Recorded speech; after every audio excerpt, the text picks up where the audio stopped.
Good evening. It's Monday, March 3rd, 2025. Welcome to episode 101 or 101, Porterhouse and Teal Live. And it is rapidly approaching spring, I would say, around here. We are just entering our third month, which seems to me like things are blazing away. Seems like it was just yesterday. It was January, and now we're really starting to get the days a little bit longer noticeably, which is cool. What we're going to actually gain in our latitude here in Northern California, and actually at this latitude all the way across the entire country, we're about at the 42nd parallel, thereabouts. But we're going to gain 70 plus minutes of daylight this month alone. So that's pretty cool, right? I think I don't know. It's definitely my favorite time of the year, springtime, because it's like a rebirth or a renewal. And I don't know. I just kind of get excited about it with the longer days, the drier temperatures, and things are starting to pop around here. We got wildflowers coming, and a lot of the fruit trees and things are starting to show signs of life, pushing out buds and pushing out their flowers, and things are starting to jump off a little bit. We actually had a couple of days here this past week that was over 80 degrees Fahrenheit. And so I'm not sure what it's like where you're at, if it's cooler than that, if it's less like springtime, but we're really starting to feel it around here, and I'm getting excited about it. What about you, Rebecca? Well, although spring is very beautiful, I have allergies. And so I have noticed that my eyes are itching in the morning. And so it is kind of a long spring for me because of the sneezing and the wanting to scratch my eyes and trying to stay away. Otherwise, if I didn't have that, and I didn't have it when I was younger, I got this like in the mid-20s, I started getting the seasonal allergies. They're horrible. Yeah, I don't empathize with you at all, or I feel for you. In other words, I don't have that issue. I don't have seasonal allergies, so it's kind of, I feel, I guess, really lucky not to have to deal with that, because what she deals with on an annual basis is pretty miserable for I don't know what, 4 months. It seems like you're just like. It's at least 3 months. Yeah. Sometimes it drags into a fourth month. It's when I always say that this is really when I want to take vacation, just step away from the house. Yeah. And go somewhere else.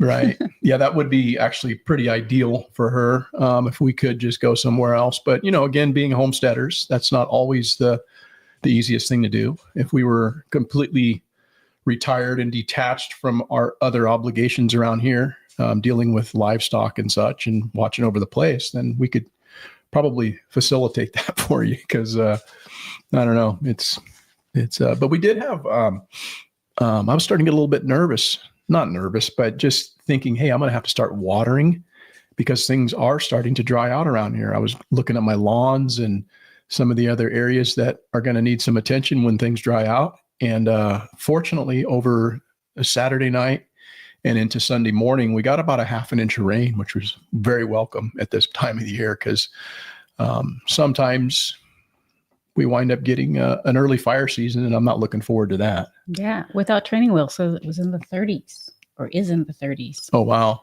Yeah. Burr. Yeah. Hey, so good evening, you guys. Without Training Wheels in London, and Bill Warner's in the house, non-existent John. Good to see you guys this evening, and thanks for joining us. Yes, hello to all. Yeah, for sure. It's been, I guess, another newsworthy week with a couple of stories I wanted to discuss. I think people have strong opinions on both of these stories, one being the Epstein document release, and the other being the Trump-Zelensky controversy in the Oval Office. But I guess first things first, how are you doing this evening, Rebecca? I am doing good. Like I said, my eyes are starting to itch a little bit, so I'm not really looking forward to the springtime. However, I do love the flowers coming out. Mm-hmm.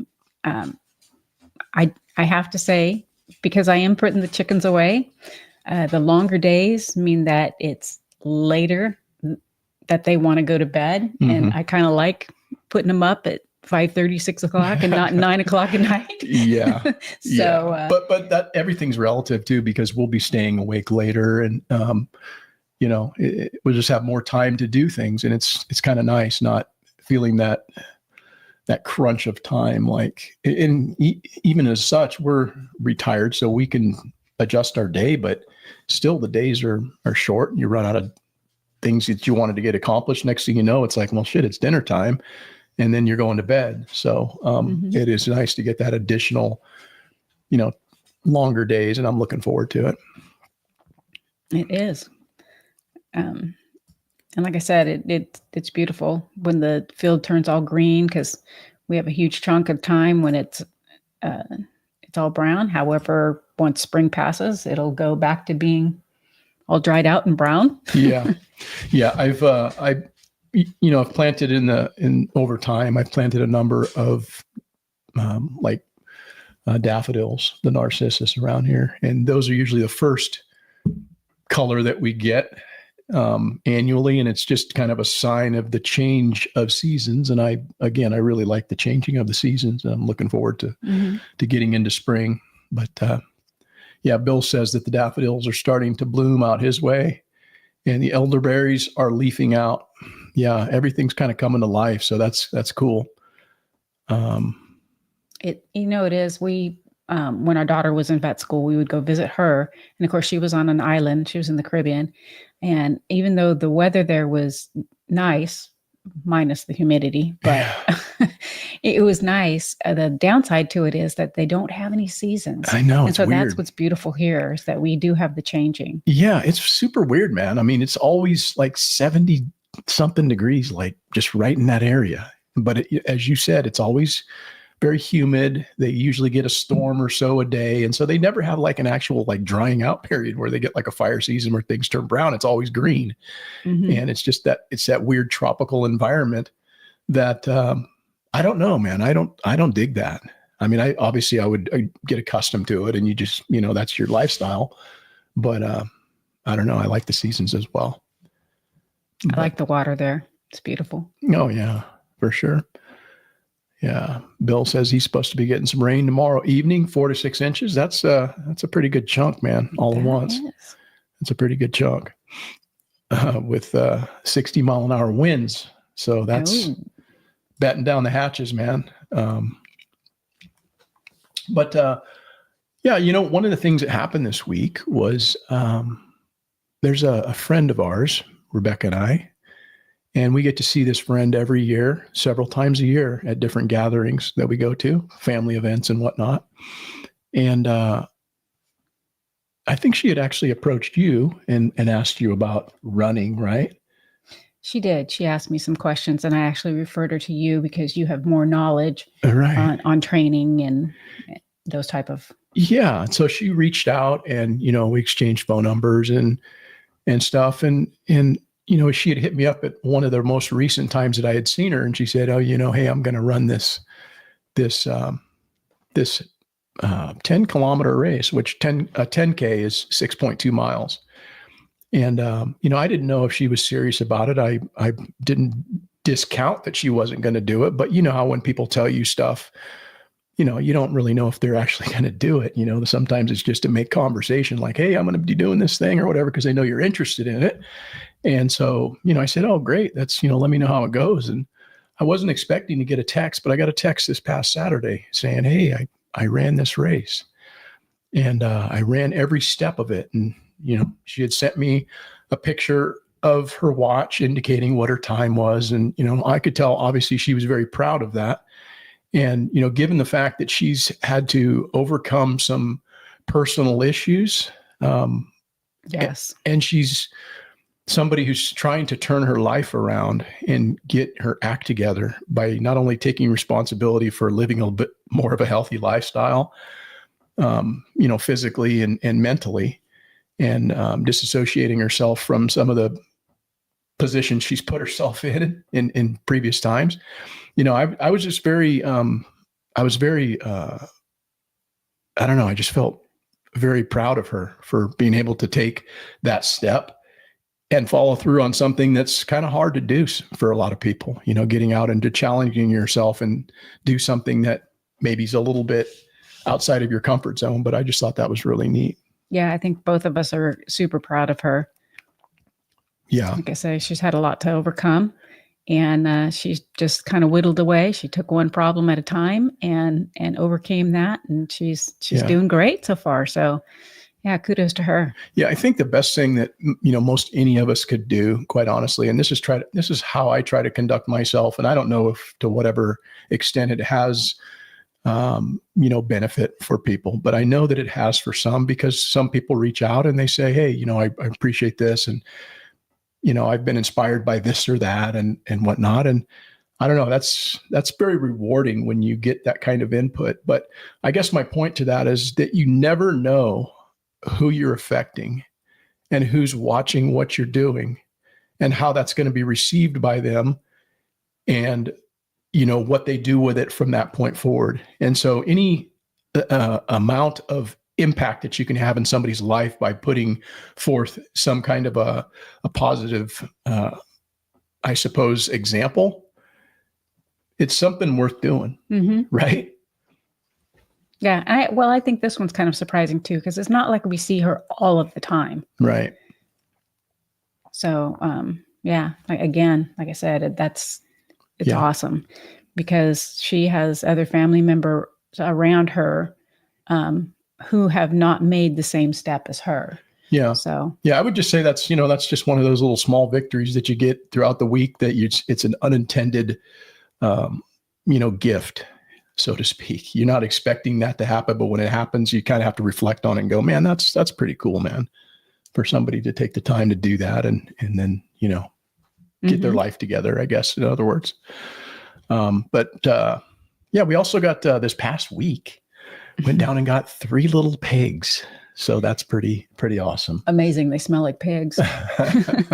Yeah, they're pretty cute. And I was thinking, man, these little bastards aren't eating. They didn't eat or drink for the first 3 days, which is kind of similar to the pigs that we got last year that were about that size. So I don't know if it was just the stress of a new environment or what have you, but I was keeping my eye on them, thinking, man, if these things don't start eating, I'm going to have to call the person back and say, hey, you need to take your pigs back. But they're finally getting with the program, and they're out there just pouring the coals to the food, and they'll be growing shortly. But they're pretty small. They're what would you say they are weight wise? I'd say they're probably maybe 25 pounds. No. You don't think they're that heavy? I didn't pick them up. You did. Yeah, maybe 12 pounds. They're really little tiny little feeder pigs. And so we got 3 of those. We're going to raise them up and pour the coals to them. But I need to go and actually buy a ton of food for them. And so what we're going to do is go down and get a bulk order in, get a ton. And the ton that I get, what I'm going to request at the mill, and this is something that's really nice about getting your feed from a mill, because you can specify what you want it to feed and what you want in it, whether it's something organic or non-organic or whatever your preference is. You can build your feed mix how you want with the mill. And so what I'm going to do is structure this feed mix so that it will feed not only hogs, but it will also feed chickens. When the hogs, if they don't finish the ton, it's going to easily convert over to something that I can feed my chickens. So it'll probably be something very similar to, my chicken mix, minus having the calcium in it, minus having the eggshell, right? Or the oyster shell, I should say. So that's kind of where we're leaning, and I'll probably have to buy an additional feeder. So that's something you need to factor into the budget. Right. I'd also like to say hello to Skane's girl. Oh, what's up, Skanes? How are you doing this evening? NT Knives. Oh, what's up? How are you? Good to see you, buddy. And Without Training Wheels, I believe, is referring to your shirt. Likes what it has to say. Oh, yeah. Homesteading is not harmful content, despite what we were told early on in the process here, when we came out and we started saying things that were, let's just say a little more controversial than they wanted to hear at the time. We were expressing some displeasure with certain things and speaking our mind, exercising the First Amendment. And that didn't exactly set well with YouTube. And they gigged the channel for some time saying that we were, putting out harmful content. Yeah. And hello to Texas Republic Company. Yeah. TRC. Good evening tonight. They also shipped out some comfrey today to a repeat customer. So again, thanks for the order, and that's on its way to you. And we also sent out a little extra. So just showing our appreciation for the support. And yeah. Yes. It's so nice because our post office has set up where you can go in and actually drop off prepaid packages. Where before you would go and you would be standing in line just waiting and waiting and waiting. So it's so nice. You go in, here's this long line of people, and you just like breeze past them, drop off your package, fly back out. Yeah. Man, I was at the gym today. I went there, got there about a little after noon, 12:30ish. And I'm thinking, boy, this Monday noon, this ought to be pretty good. Man, that fucking place was packed. And I'm thinking, don't these people have jobs, man? It's Monday, like midday, and the place was packed. I was like thinking, what is going on? Now, of course, it will start to taper off as people's New Year's resolutions begin to fizzle.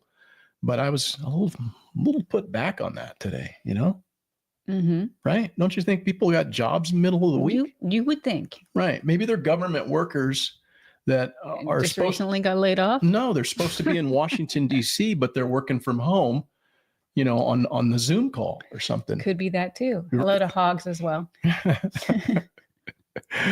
Yeah, man. How are you doing, Hogs 14? Good to see you, man.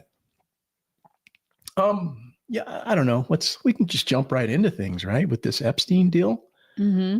I'm not going to really talk much about the substance of the whole thing and everything, but nor really get into the details of the confrontation between Trump and Zelensky, because I think at this point they're so widely talked about that most people are pretty well informed of what happened here this past week.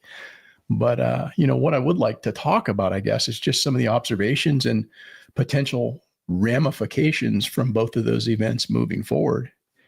And I would say, like with this Epstein thing, I don't know what your thoughts are on it, Rebecca, but I think, how it was handled was kind of the first major chink in the armor of the Trump administration thus far. Mm-hmm. The first misstep, if you will, the blunder that kind of took place this past week.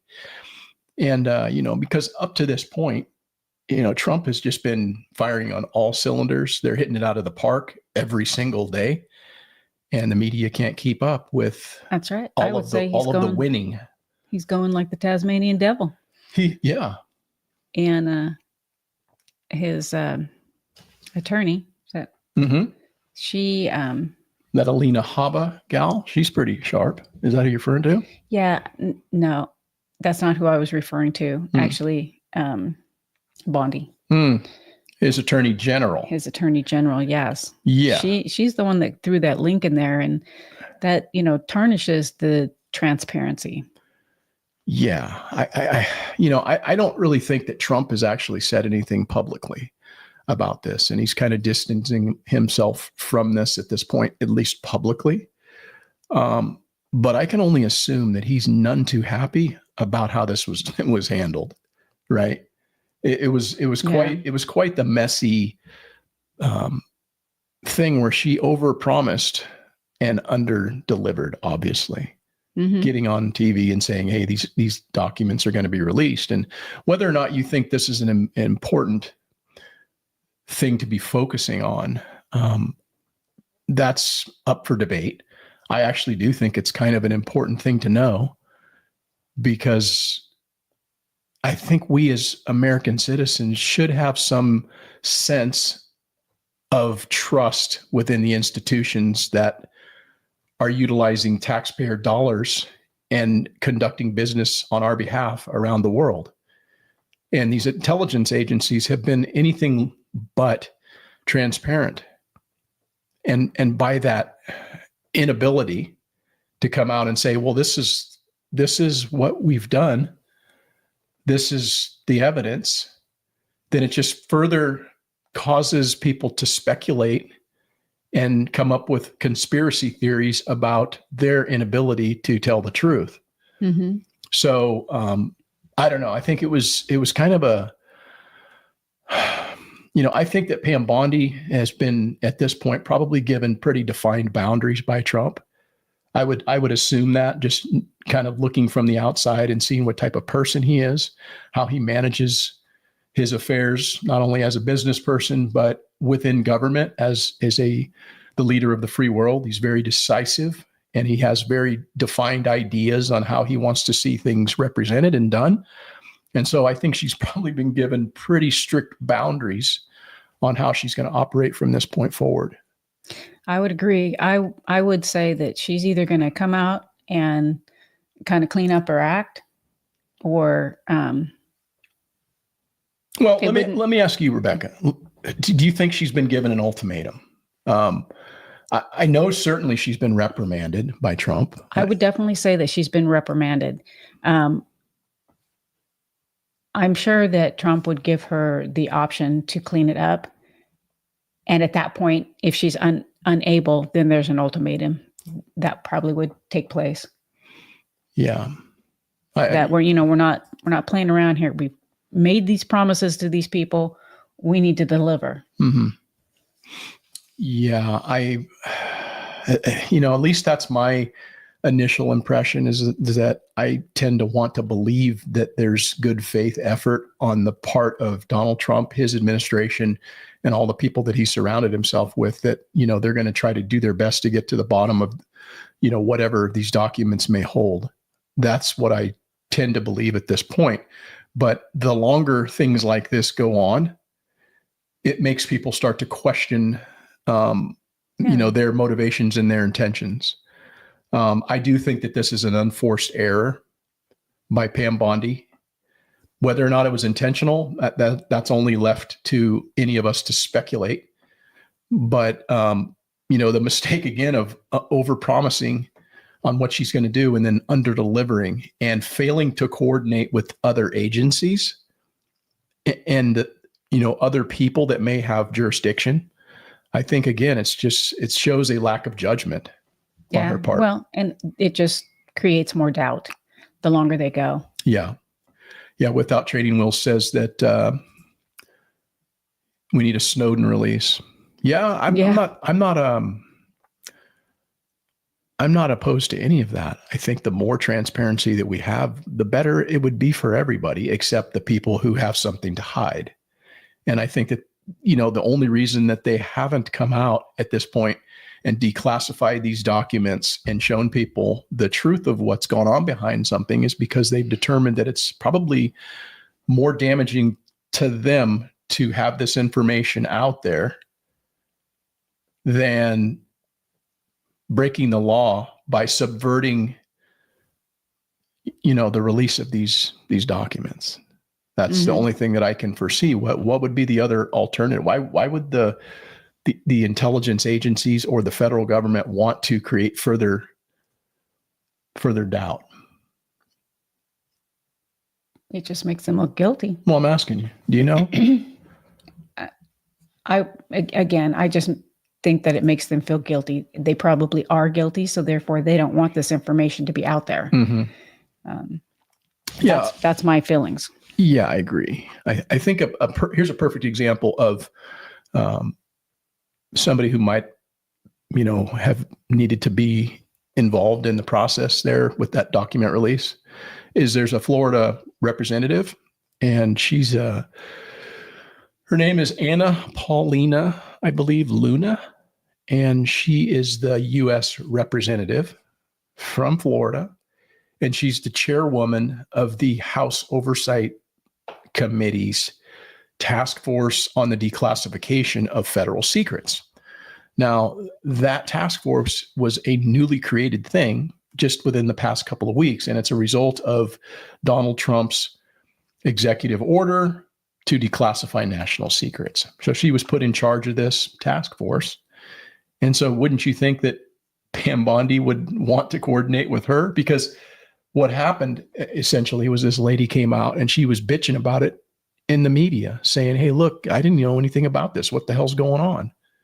And that's an unforced error. Would you not say? Yeah, I would think that they would want to work hand in hand to deliver Right. the information accurately. Yeah. And be on the same page. Yeah. She's,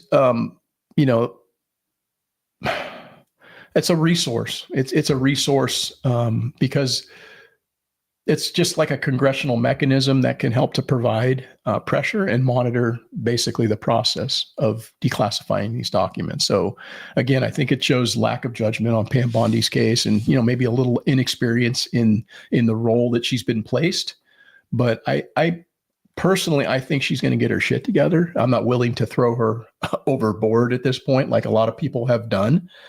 But I do find it interesting to see how this and a lot of other issues have caused, the unity that was seemingly there for the past month in the conservative side of the Republican Party, just in the Republican Party in general, and those that support Donald Trump and his agenda. It's kind of thrown a monkey wrench into shit, and people have started to fight with one another online. And I don't know. I don't think that's too good for things. No, I don't think so either.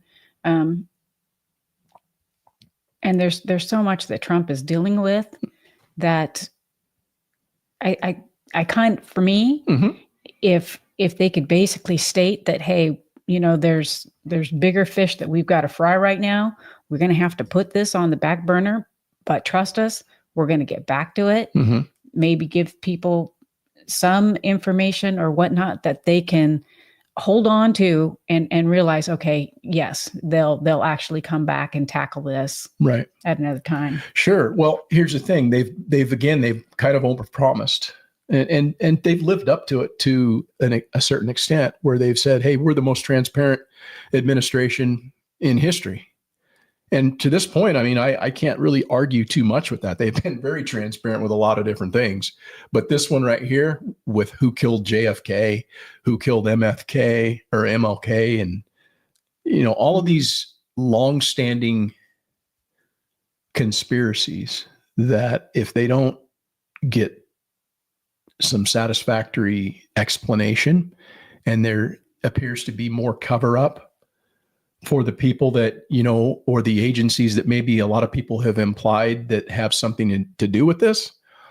I don't know. It might be, well, what would you say, Rebecca, to those who are making the claim that this is, more of the same, this administration with what we're seeing with what just took place with this document release? It's going to be more of the same. What would you say to that?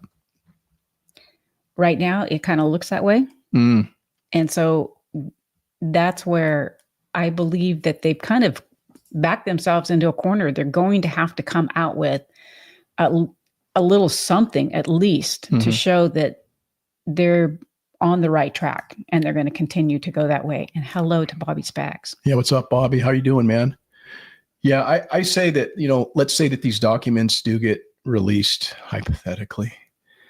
I don't know what we'll actually see, quite honestly. I don't know what there is to see. How much has been erased? How much is, and then that is going to possibly make them look bad too, because they can't get their hands on the information. Mm-hmm. I don't know how that they're going to be able to overcome that. Yeah. Yeah. I think we all, I can't speak for all, but I would say that a lot of people have high hopes that, we might see some answers and some resolve to some of these long-standing issues. I mean, these are deeply troubling conspiracy theories that are out there about our government. And, I mean, I don't know. It just doesn't seem like they're going to be able to get away from not getting this out there at some point. Mm-hmm. Bill Zegley's in the house. Good evening, my friend. Non-existent John says that I think this goes so deep that putting it all out has the potential to destabilize the union beyond any possibility of control. And the ones that promised did not understand the gravity of it. That's possible. That's highly possible. I think that's not a very far-reaching observation. I really do think that, because there's so many different tentacles where it has been suspected that, is this how tied to Israel and tied to this and tied to that? And I mean, this is not just maybe happening within the network in the United States government. It's probably much more far reaching on a lot of these different items and issues. And there's people, very powerful people, that are outside of the government right now that are doing everything that they can to ensure that this does not come out in one way or another. Because even though these people may not be in government, they're still part of the deep state, and they're still connected to the inside establishment. A lot of them have security clearances. A lot of them have access to very important and powerful people that have something to hide. The thing that's interesting to me, though, however, is just the fact that, how do you keep secrets, man? It's very difficult to keep secrets, especially, how people talk and they gossip and they leak. That's There's the thing. Somebody that's going to run their mouth. That's the thing that doesn't really hold water with me, except there's a lot of people that wind up fucking unalived. It's amazing how they just go disappearing. Yeah. Where they wind up hanging in a tree with a rope around their neck with a fucking shotgun blast in their back. Look up Mark Middleton, associate and friend of the Clintons.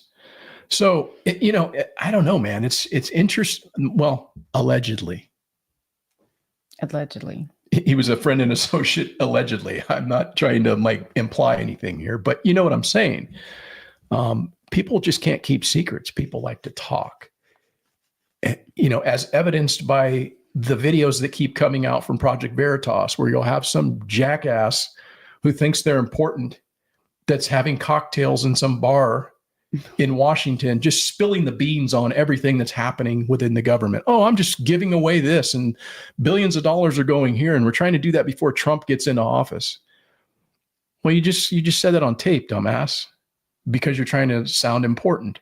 Mm-hmm. You don't think that people aren't doing that as well with some of these other issues? And it just, to me, makes it's like, how is that even possible to keep a secret for 60 fucking years? Yeah, I'm unclear on that one. But yeah. I'd also like to say hello to DHT Nursery. Yeah. Yeah, good evening. Good evening for sure. Let's see here. People go to extreme to unalive themselves. Yeah, it's pretty amazing. Yeah, I wonder if that person had their hands tied behind their back too. Allegedly. But I would just say this in closing up with Pam Bondi. I think the next time that she steps to a microphone to say anything about Epstein, it will be to announce bringing charges on something, right? Somebody associated with the Epstein case, or she's going to be releasing the documents that have not already been placed in the public record. Because what she released here this past week and got everybody excited about is something that's already been out in the public record. Right. And so that's, again, I don't know what the thought process was behind that, if it was her and her alone, or if there was a coordination of effort by the administration to say, hey, let's just do this thing. But I mean, that's fucking stupid. Nobody's buying that. All it did was kind of create this question and people fighting online about something that, just didn't need to be discussed. Yeah. At this stage of the game. So I'm going to basically chalk this up to a mulligan for her. And, I think she's going to be probably doing much better as we move forward. What do you think? I hope so. Yeah. Yeah. I had high hopes, but I don't know. Non-existent John says, the power was never kept by openness and clean dealings. If one studies history, it's easy to understand that the entire planet operates on the dark side of things. Again, those are words that I think have some wisdom behind them, because as my good friend Bobby Spagg says, that everything in life is an economic decision. And I mean, when you really think about it, it's very, very true. It's very, very true. Because here's the thing, people are going to act in their own best interest. And one of the ways that they can do that is to secure, financial freedom. And so whether that's just to get the basics of providing food on their table and living out a kind of an average lifestyle, or if it's somebody who is dealing in corrupt business dealings, the decisions that are made geopolitically in most cases are done for the access of power, which the access of power usually leads directly to money. And so I don't know. What do you think, Rebecca? Yes, I think everything revolves around money. The DHT wants to know when Diddy's going to be unlived. Oh, yeah, that's right, huh? Yeah, wouldn't that be weird? Like 7 dudes break into his cell, his super secure cell, and then all of a sudden the cameras go down. All of a sudden the cameras go down and the sergeants are sleeping. and he's dead. Yeah, I don't know, man. There's a lot of skeletons out there. And I was actually excited about the release of these documents because I thought, oh, well, this shit's going to go down. I want to know, man. I want to know. I'm not just all about gossip, but this is something I want to know, right? I want to know the answer to some of these questions so that we can verify certain things. I don't know if I feel that same way enthusiastically about it because I'm just kind of like, oh, they fucked, kind of like they pulled the old Charlie Brown football thing, right? Lucy with the football. And that's kind of what just took place. And so I'm going to be a little bit more reserved in my enthusiasm, I suppose. Yeah. Mm-hmm. I think that as we stated before, she's really going to need to come out with something that is in the positive note with either firing she's going to people in agencies or she's going to actually come out with evidence that nobody's seen before. Right. Yeah. So she can, as the director of her agency, she can, terminate positions, but she can't do that so much in other people. She can bring charges against those people that they might have some goods on, but there's some goods out there. They just need to be able to fucking access it. And, there's high hopes for the people in the FBI that were put at the top of the chain, but you have to understand that they are, swimming upstream against the deep state, and the deep state is deep, man. Mm-hmm. Don't think James Comey, an irrelevant ex-FBI guy now that's on a book tour or whatever he's doing, don't think that he doesn't still talk to people on the inside and that he's got people on the inside that are loyal to what took place under his tenure and want to see that continue. It's evident, and they're going to find out that it's not as easy as just saying, hey, we're going to declassify it. I think they're going to have a fight on their hands the entire way. And like, to your point, Rebecca, whether or not whatever they get, it might be missing documents. There may be stuff that's like redacted or whatever. I don't know, but we'll just have to wait and see, won't we? Right. Well, whatever they're able to come up with, it would be nice if it's something that we haven't seen already, but they're also going to have to be transparent if that's all that they could get their hands on. Yeah, I think that would give people a sense of like, hey, we've tried to do this and we're going to continue to pursue it. But there's also, how is it that these people in these agencies can continue to have a job? Doesn't somebody have the ability to shit can them? Doesn't, hey, you've subverted a direct lawful order. You haven't followed through on that. You're responsible for it. And the people that are underneath you are going to be responsible as well. And so do we not have the ability within certain portions of our government to like terminate people? I mean, it seems like people should be losing their job. They should be, unless they're all guilty. Yeah, I don't think that's the case. Lennon says it boils down to the survival of the fittest, deep state rats. No way the full list gets released. Yeah, I think there's a lot of people that probably feel that way. Have we been given any other reason not to feel that way. That's the thing. No, and then you hear about them Mm-hmm. erasing documents and trying to get rid of all of the evidence as fast as they possibly can. Sure. Sure. I don't remember where I heard it, but that they're getting rid of documents about oh gosh, I'm sorry. You just lost your thought? I just lost my brain. But That's anyway, okay. That's all right. That even Elon wouldn't be able to recover. Oh yeah. Yeah. I heard that as well. So, the other big story from this past weekend, and I was actually fired up, man. We were headed up to go get drop off our grandchild and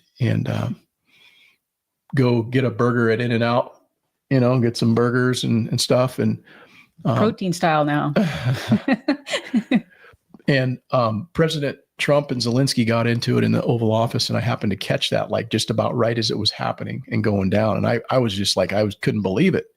I was thinking, man, how cool is this, where we have a president who's going to say what needs to be said when it needs to be said.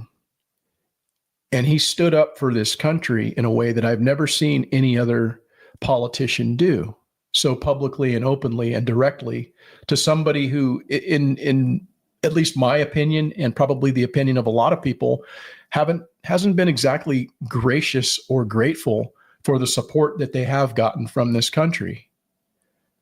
Let us not forget that none of us voted for sending money to Ukraine, but yet we've voted for a president last time that, in my opinion, didn't have our interest in mind, because he, as Trump said, foolishly gave away to the tune of $300+ billion to fight a war that honestly could never have been won by Ukraine. It was merely a proxy war for us to do what the United States has done for, I don't know, ever.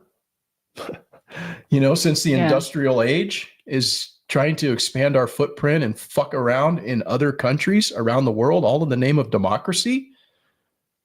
So I was just invigorated when I saw Trump and Vance just light this dude up, because he's been coming with, hat in hand, time after time, showing up to Congress, showing up to the White House, showing up to campaign events against Trump, mind you, right? Campaigning with the opposition, mind you. But nonetheless, I just was fired up when I saw that. I had to text it to my son, and then he saw it and he's like, holy shit, that was awesome. And, I knew that there was going to be a lot of discussion about it. And it's interesting to me to see how much it's invigorated people. It's caused a reinvigoration of the left wing. And I think it's caused that invigoration for two reasons. One, because for some reason, leftists hate Donald Trump. They just recoil at the thought of the orange man. They hate the guy. He's got an awesome dance. And no matter what he does, it's not okay. Whether it's a good idea or not, in reality, it's just not okay because it's Donald Trump. They hate the man. And two, for some reason, leftists have changed their opinion regarding war, and they love to support the continuation of war. That's interesting to me, is it not? It is. And it is. Do you have any idea, Rebecca, why the left has become so pro-war in Ukraine? Well, I don't think that they fully understand why the war is going on in Ukraine. And honestly, I don't think it's really any of our business. If Ukraine wants to fight Russia, let them fight Russia. We shouldn't be there. and we shouldn't be funding it. So your take is that we've got bigger fish to fry here. We've got our own problems. We've got our own problems, yes. Yeah. And London says that he misses In-N-Out and animal style fries. He's jealous. Yeah. Well, In-N-Out, man, it is expanding its wings. It's now in like Texas and Arizona. They opened up a restaurant and stuff. So it's no longer just a single store in Southern California. And that's where it originated from, was in Southern California. And for years, I never was able to get In-N-Out until I started in 1988. I accepted my first I accepted a permanent job with my agency that I worked for 30 years. I got a permanent offering in 1988. And then when I would commute down there, I'd have to get up and over the Grapevine. And then when you drop down into the San Fernando Valley, boom, there's an In-N-Out. I was like, oh, cool. So they had them in SoCal. They didn't have them in Northern Cal, but now they've got them like everywhere. They've got, I don't know what, maybe 400 or 500 stores now for, restaurants, but I don't know how many they have. They're pretty good. They're pretty dialed, man. They're pretty dialed. For those of you who've never had an In-N-Out, it's just a simple menu. They've got some secret menu items and stuff you can get. But it's a simple menu, and it's cheap, and it's good food. I mean, as far as like fast food is concerned, they use real good beef, and it's not some filler beef and everything, but it's good. Yeah. Hello, Atrides. Atrides, how are you this evening? So we were talking about the war and why these people are so pro-war in Ukraine, and I think my take is this. I think that it kind of boils down to propaganda. We've talked about propaganda earlier on in this program, months back, maybe last year. I don't know. We did a show on propaganda, talking about the different tactics that people use that are propagandists. And, I suppose that if people could say what we're saying here is propaganda, because we are expressing an opinion that could be viewed as trying to coerce people into a certain frame of mind or supporting an idea or what have you. That may in fact be true. I don't know. That's not obviously my intention. My intention is just to have a discussion and express, the way that I observe what's taking place geopolitically. And so I'm not trying to necessarily influence anybody. It's just to throw out ideas for a conversation. But again, whenever you do that, it's in essence like propaganda, because you're playing on people's emotions and maybe playing on their fears in a way to get them to do something as a result of what you're saying. And the government's very good at that. They understand what they're doing. They've been doing it for a long time. Well, I think they've been trained.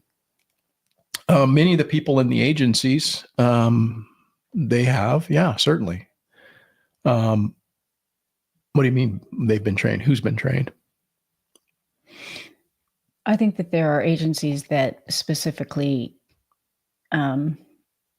train certain folks to believe a certain way to carry out counterintelligence agents, things like that within the national security apparatus that we have, whether it's NSA or CIA or any one of a number of these groups that are designed to infiltrate and subvert their influence, or subvert governments and direct their influence. Absolutely. See, that's what I meant. That's exactly what you that's exactly what you meant.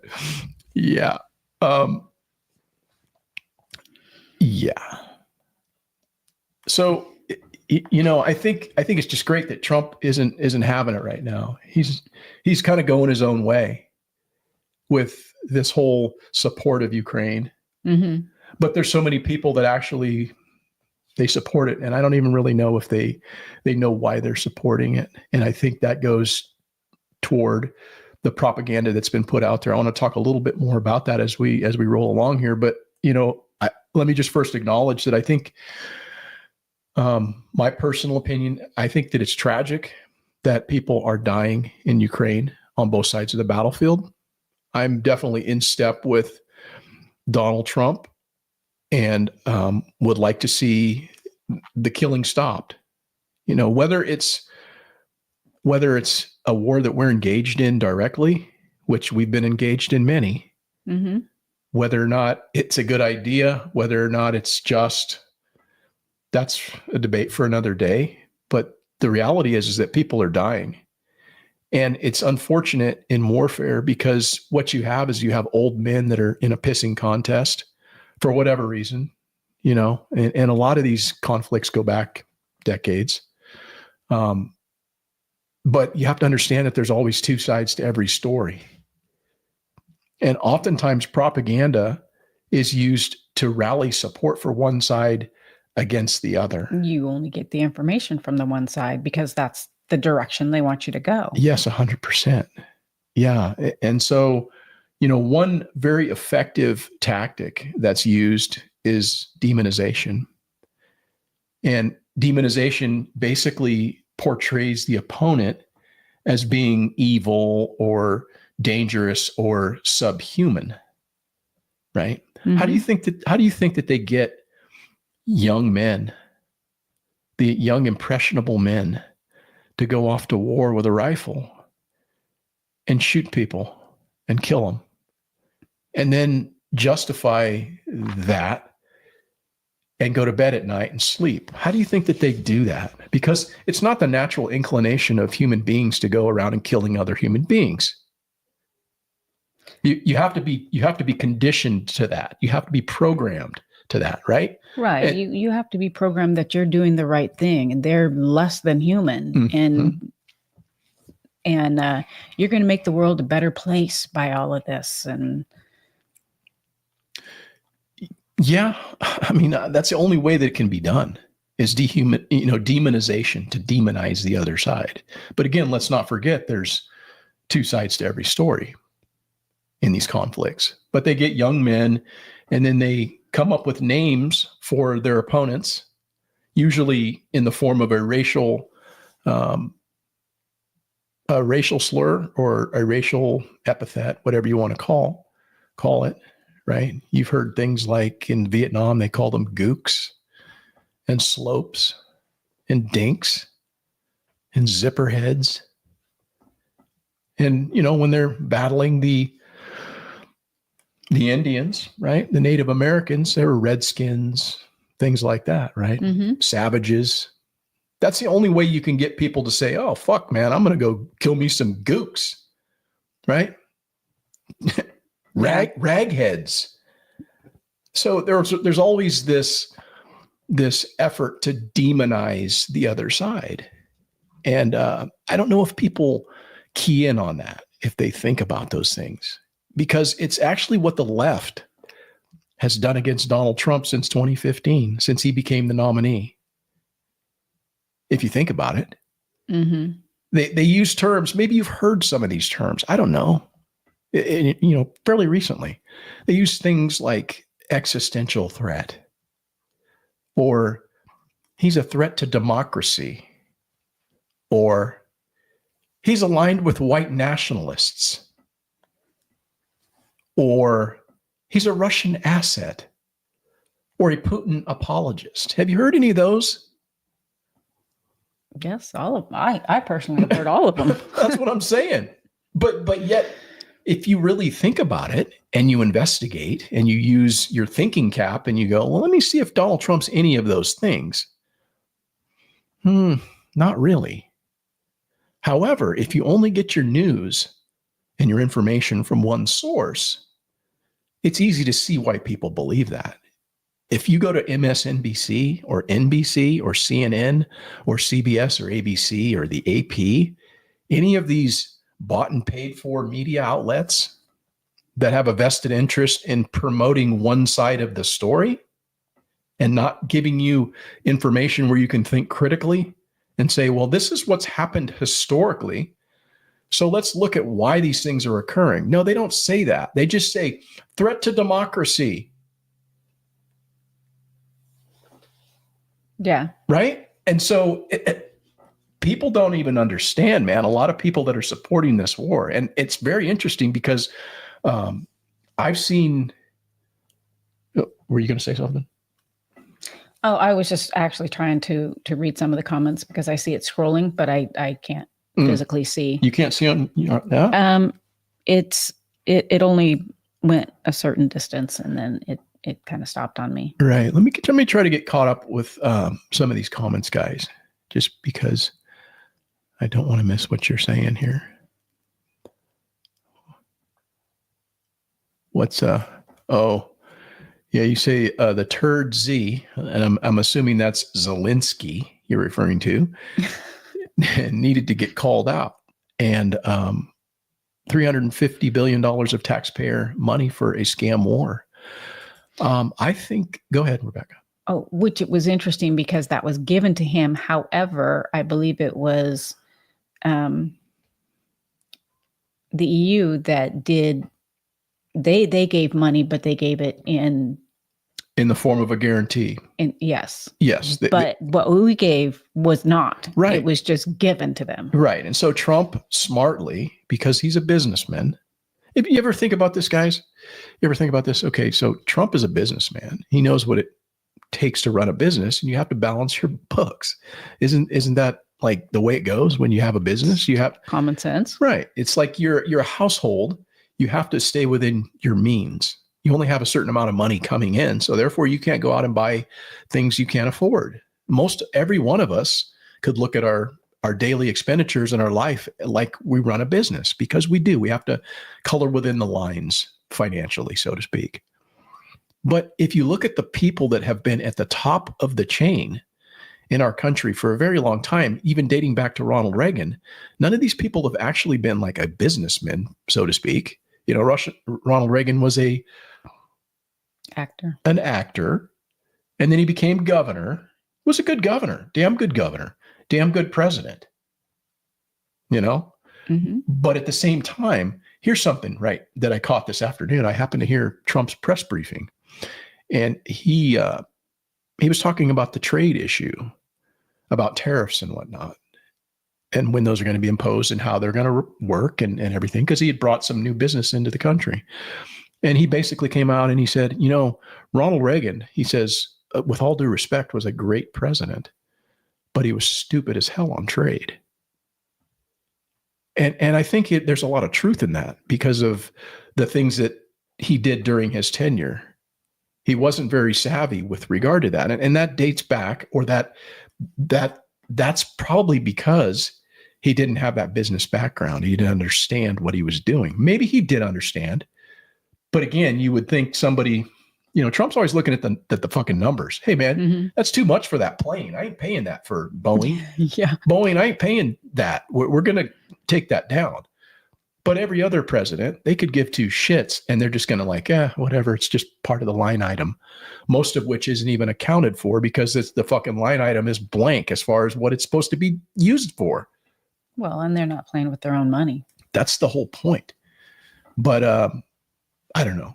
It's interesting, right? It's very interesting. You'd think they would want to be more responsible. Yeah. Let's see.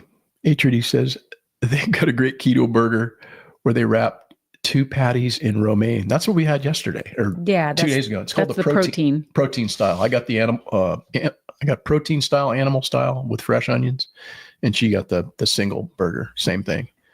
And yeah, delicious, man. Mm-hmm. Yeah, sometimes kind of messy. Sometimes I get the Flying Dutchman, which the Flying Dutchman is just two patties, 2 cheese, and then they onion wrap it. So it's grilled like a onion wheel, like a slice of onion, boom, on that side, and that's your bread. And it's messy as hell. Yeah, it gets all over. But you don't get the bread part of it, or whatever. So that's what I'm all about. Let's see here. Yes, Texas is the closest in and out for us. 5.5 hours from Northeast Oklahoma. Okay, yeah, Texas does that. I thought I heard they had one. You really have to be jonesing for in and out. Yeah, no, a 10-hour round trip to go get a burger. That ain't happening, man. Yeah. Yeah, Redding has 2 now for sure. That's true. That's true. Yeah. I happen to know exactly where both of them are. Yeah. Let's see. And then TRC says, nope, propaganda is intended to drive an agenda. What we do is a conversation. Yeah. Yeah. I think so. I hope so. I'm not here to try to spout some bullshit that is purely ideologically driven. I'm just trying to, assess things from the standpoint of what makes sense to me, at least from a common sense observation of what's happening in the world around me.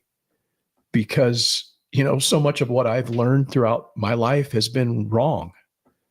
And it's a constant evolution to continually keep your programming updated, right? Mm-hmm. If you're just still stuck in that hamster wheel where you don't ever look for other sources, you're just an NPC. You're a non-player character. You're a useful idiot. And I don't want to be that. Or question. Yeah. Question things when you see something that strikes you wrong. You should always question authority because they have authority. What gives them that authority? Yeah. Have they earned that authority? And are they living up to the promise that they got or they made to get that authority?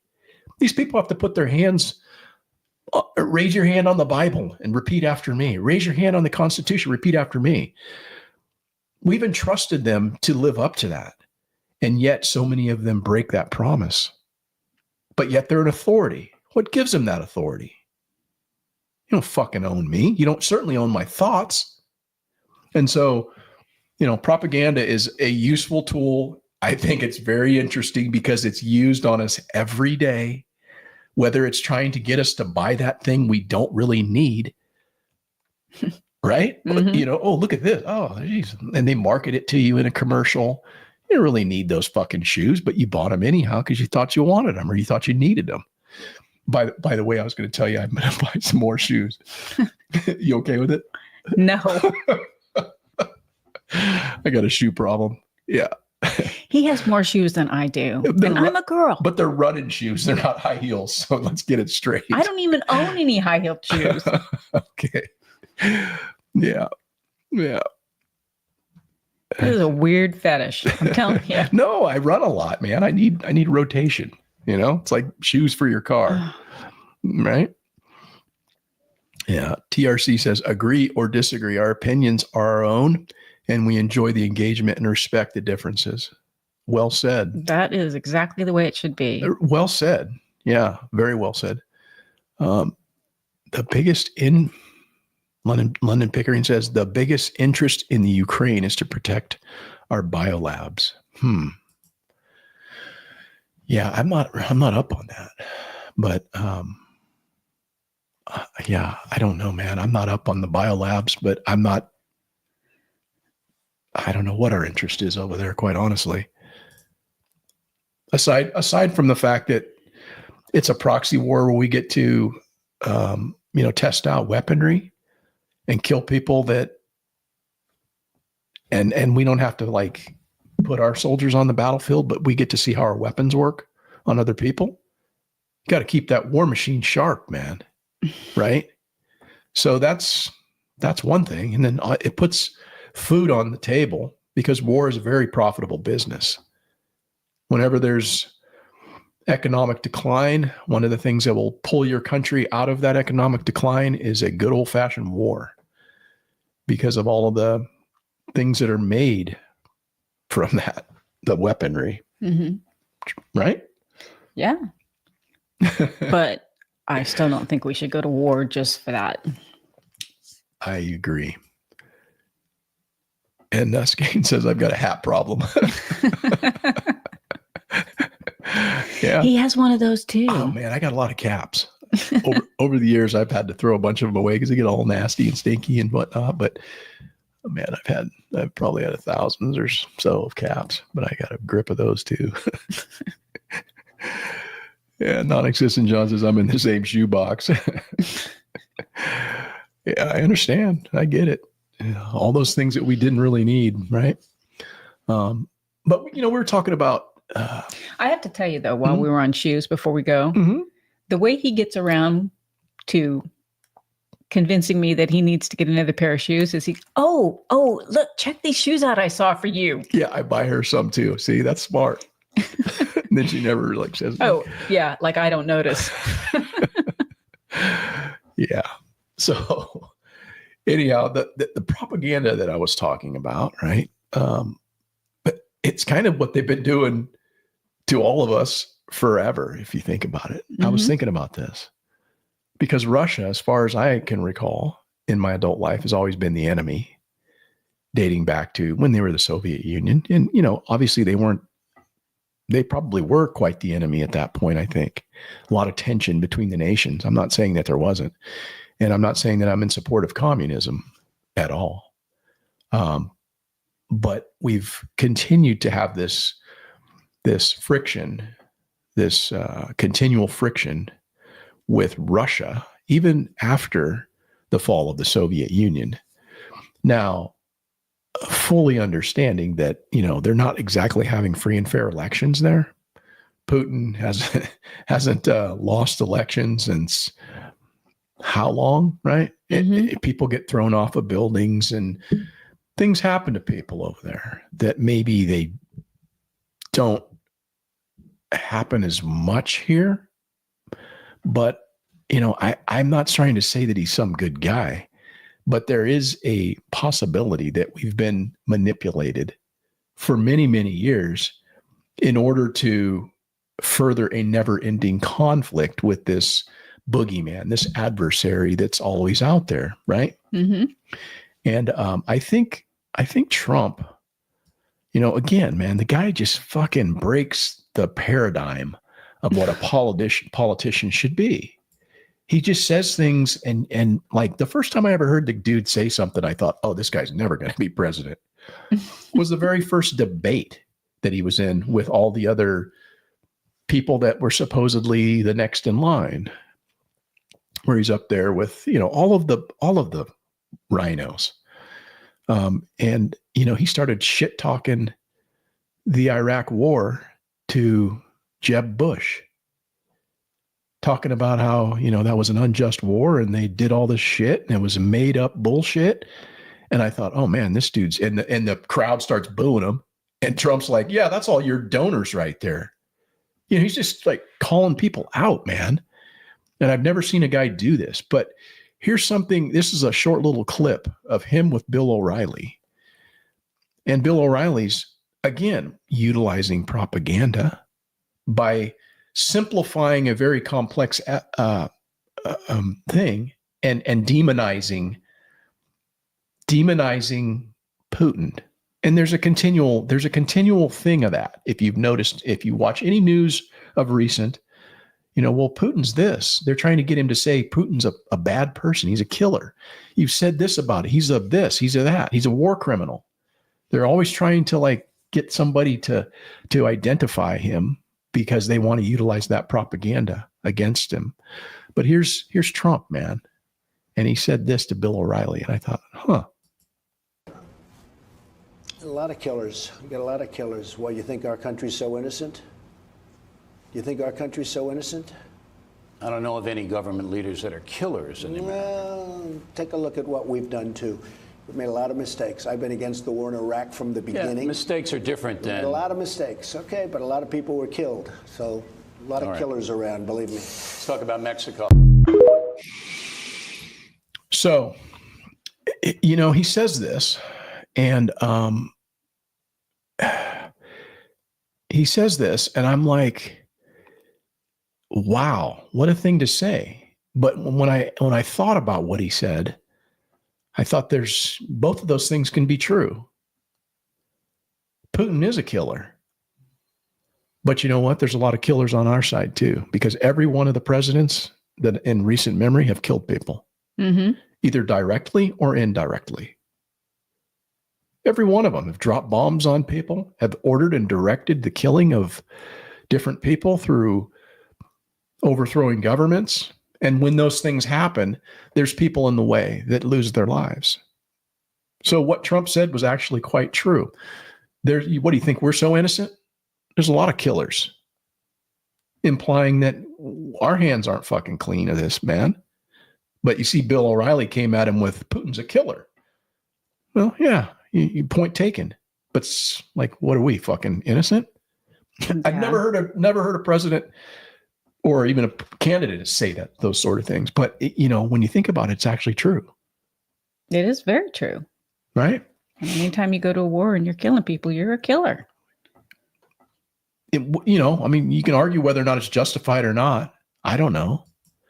But non-existent John in the house, man. Thanks for the super chat, dude. That's pretty cool. Yeah, thank you. Right on. Right on. I guess we might be doing something right. At least we're talking about shit that people are maybe appreciating a little bit, I suppose. I don't know. Right? So cool. Here's another one. Can you recall hearing the phrase, "I stand with Ukraine"? Oh, yes. Right? By a lot. Or "We stand with Ukraine." Mm-hmm.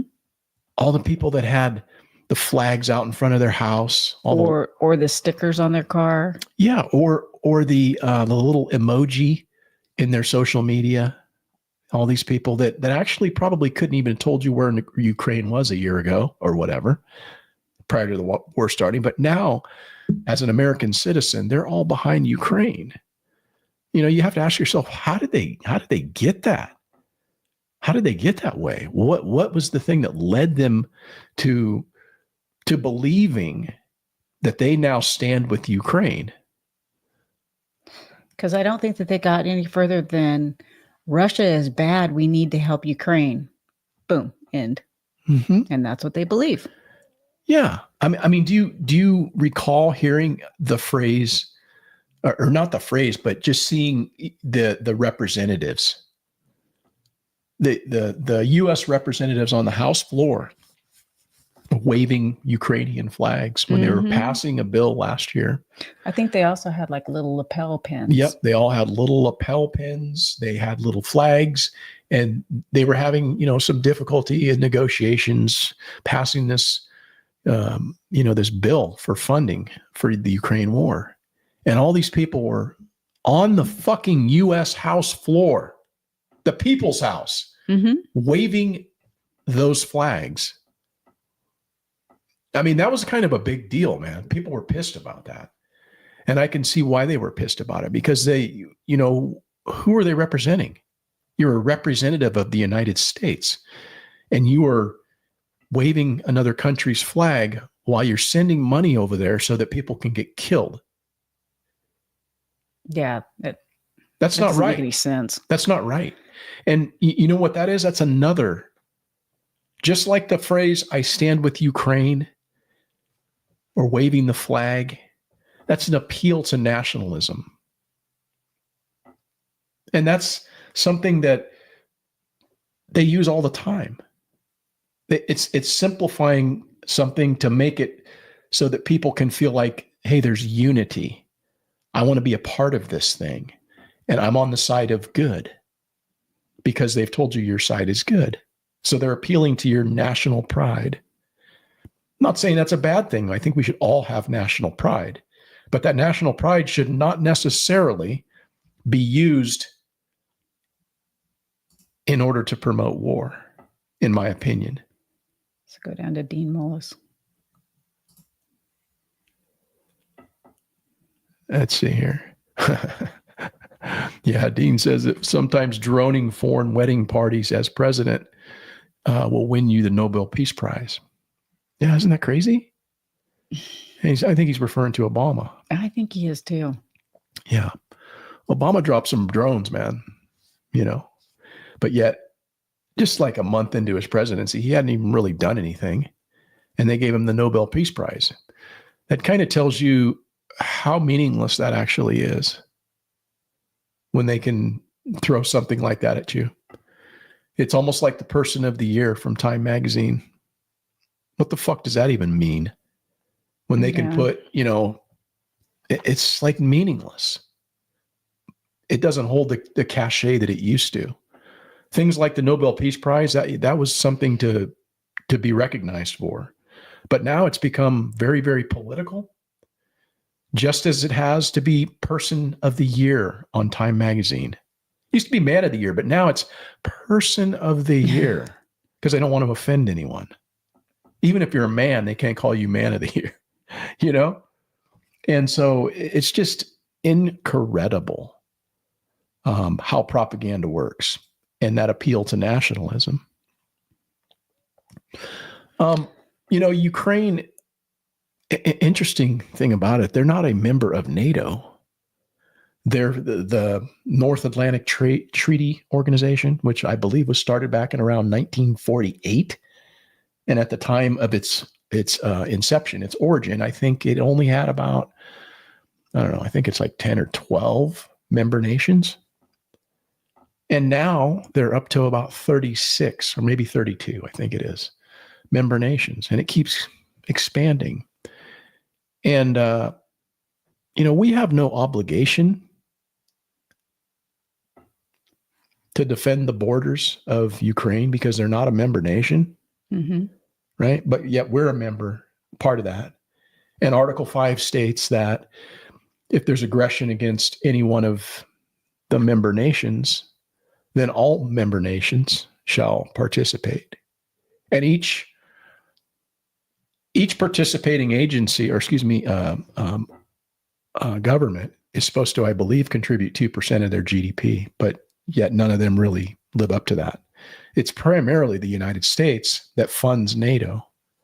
And so Trump's been pretty outspoken about the fact that, hey, you know, you fuckers need to get some skin in the game. I'm tired of footing the bill. Again, that's the businessman coming out, right? He's looking at the cost of doing business, and he doesn't like the balance sheet, right, Rebecca? That's right. Johnny Jones says he stands with his chickens. I love it, man. Where's that at? Right on. He says, at least I stand. At least I can see the progress. There you go. Yeah, that is super good. I love that. That's some propaganda I can get behind. I love it. Yeah, that's great.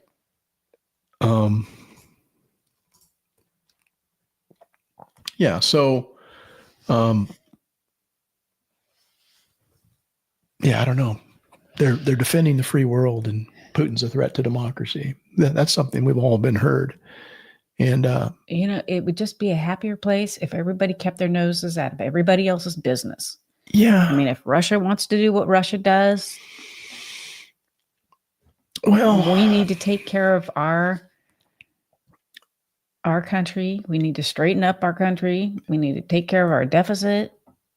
yeah, I think here's a you know, I agree somewhat to what you're saying, but I disagree in this sense, because here's the reality: we all live on this planet, and as big as it is, it's actually kind of small when you start lobbing fucking bombs, intercontinental ballistic missiles. You know, things can go bad in a real hurry, and so I think that there is a need for people to recognize that and to try to do the best to intervene when one country kind of gets out of line. And so I don't agree with this statement that, you know, hey, Russia can do what Russia wants to do. I think that they should have the ability to expand their borders if it's, I guess, in their interest, because there's always a changing geographical boundaries on this planet. But I think in doing so, it shouldn't be done in a way that is outside of the bounds of what we would consider conventional warfare, utilizing chemical weaponry and fucking nuclear and all that. So I think there needs to be some guidelines to warfare. But I mean, who's to tell us we shouldn't take Canada? Well, I think that there should be some communication and some kind of agreement with countries. And obviously, if you can't come to any peace, then that's going to lead to war. But I mean, heck, maybe Canada's going to be our 51st state. Well, I'm just I'm actually more or less like kidding around with that. I don't think that's cool that we go up there and take it by force. But you know, It's like Trump does sit down with Putin. They seem to have a rational conversation. Outwardly, yeah. Outwardly. Outwardly. Go ahead. Go ahead. I was going to say something, but I didn't want to cut you off. Go ahead. Oh, no, I was just going to say that's where I think it needs to start, not just bulldoze in and go against what you agreed upon. Right.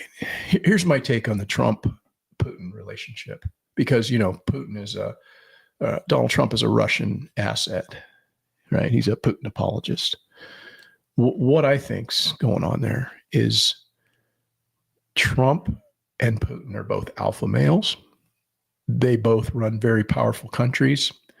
They are both nationalists and are going to do things in their country's best interest. They're not going to get rolled by the other. However, they're going to both try to advantage one another in the best way possible, but they also understand that there's going to be some give and take.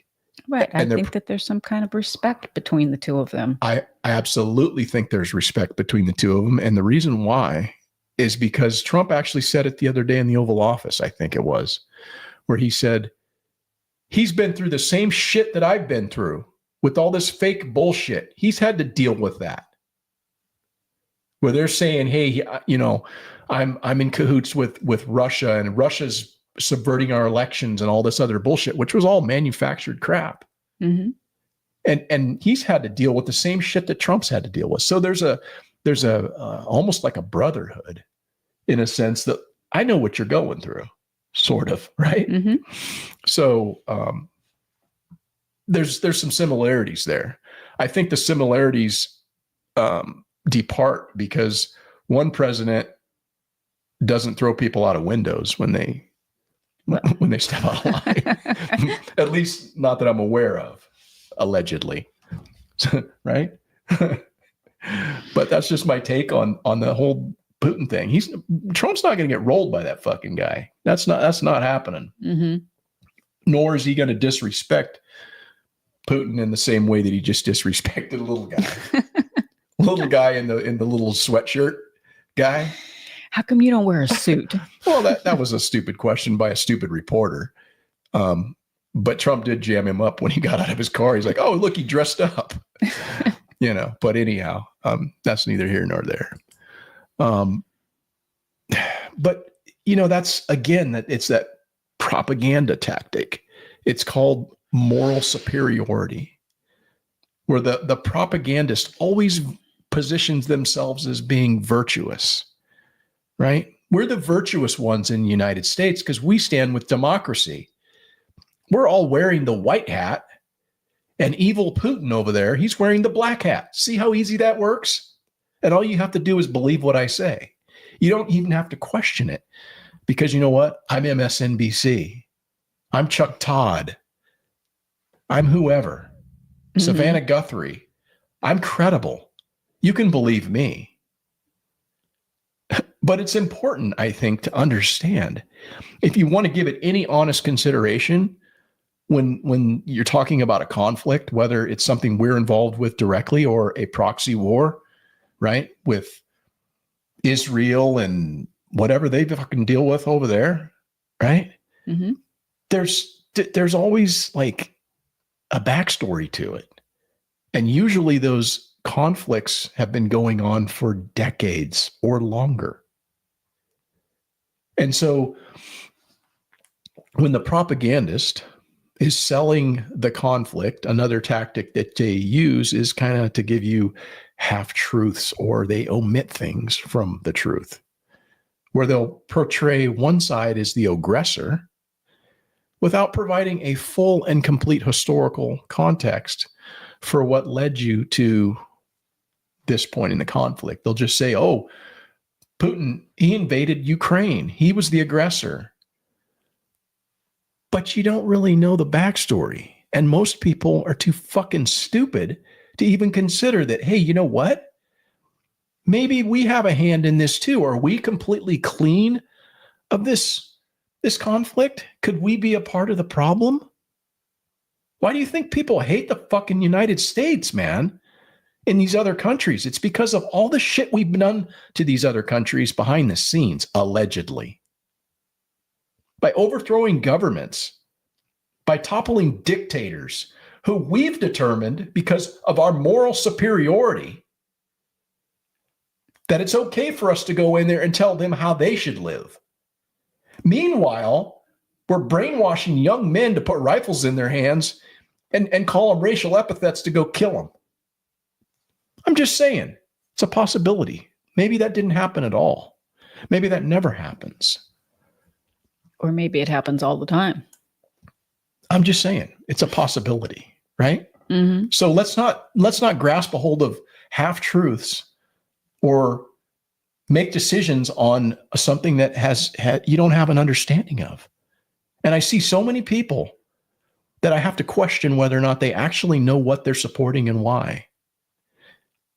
It's the people that just hear the little slogans and they throw those little slogans out at you. It's like people on my Instagram. My Instagram, I never talk about politics. It's not what that's about. I wouldn't even say that that's what this channel is about, but I do talk about this kind of stuff on this live stream just because I enjoy, I guess, discussing it, you know, and I hope people kind of get something from the discussion.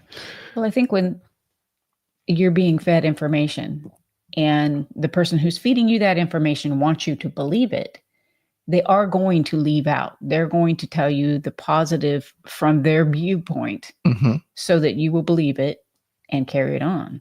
So you don't get that backside. Yeah, I saw so many people that were triggered on my Instagram. It was kind of crazy because they've been laying low, right? A lot of the people that follow me on Instagram on my running deal, they're probably pretty liberal, most of them, because I see some of the things that they post or whatever in their stories. And they've been laying low since this Trump election deal. They haven't really been saying much. And this triggered them, man, this Ukraine thing. It brought back some deep-seated whatever. And they just, I can't believe this. And this is an embarrassment. And this is so undignified. And this can't stand. And I'm just thinking, man, fuck, what are you on? This is crazy. Why are you so triggered over this? But what they actually need to do is just to settle down for the next 4 years and get used to winning.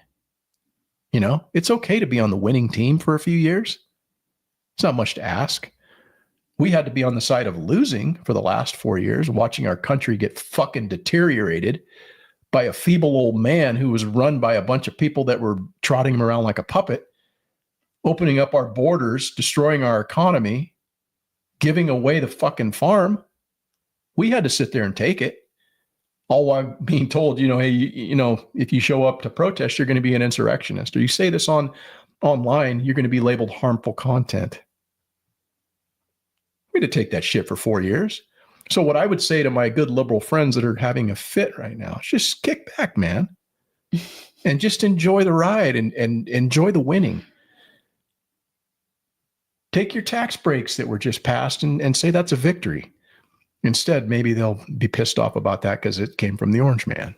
So you got to go up to London's comment. Okay, where?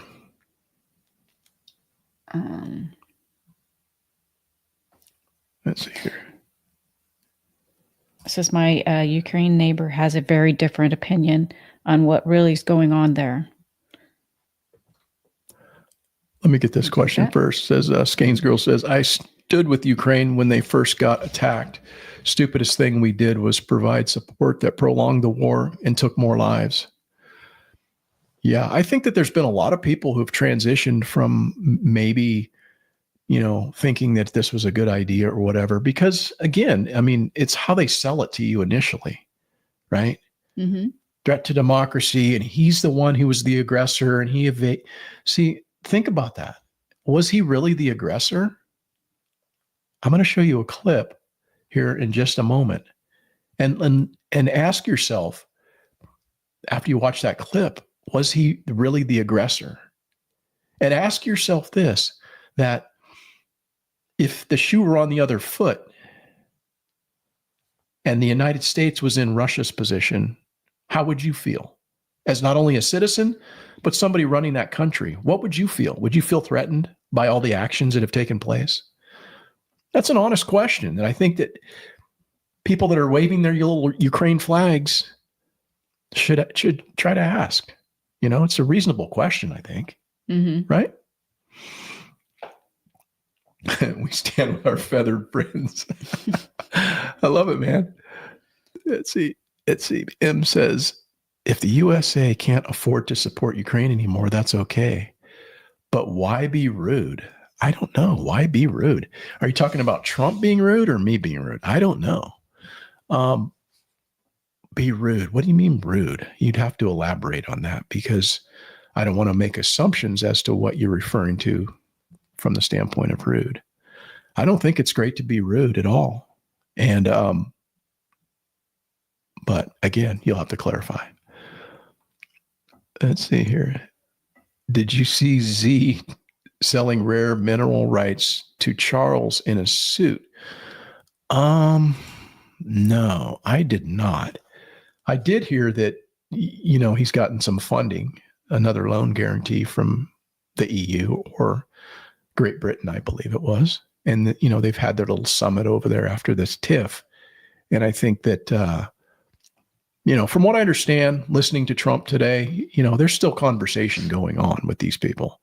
He hasn't completely said, fuck it, I'm out.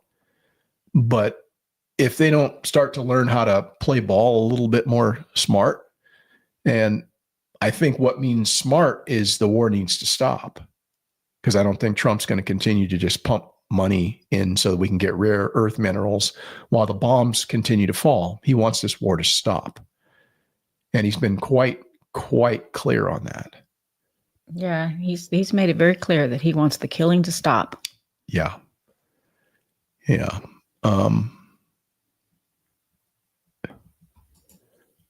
Did you see the bombed maternity unit? I did not. Mm-mm. Where was that?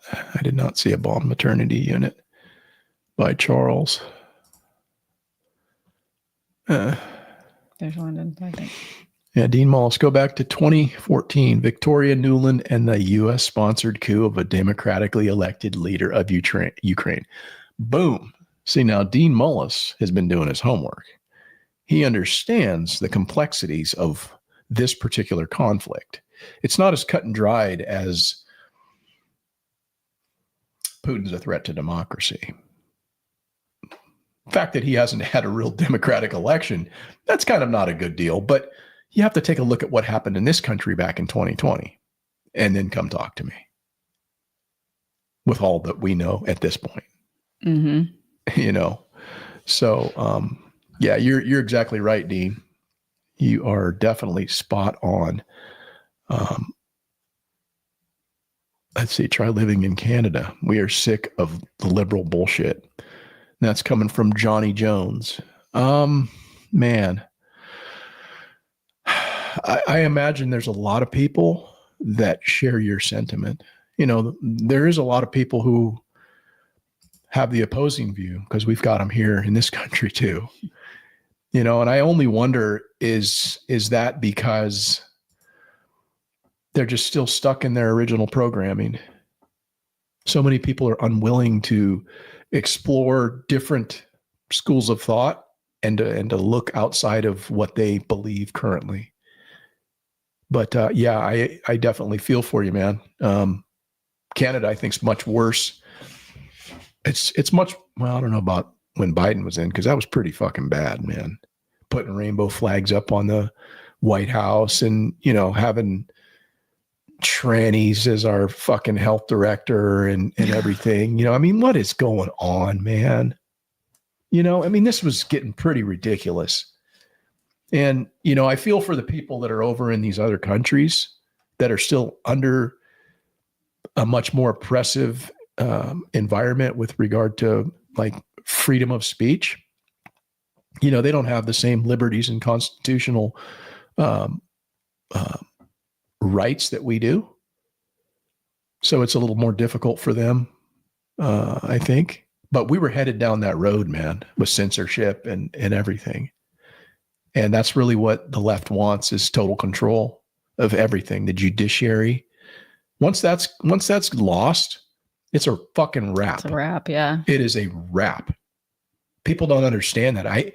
The thing that like blows me away is how stupid some of the people are who are just programmed to believe that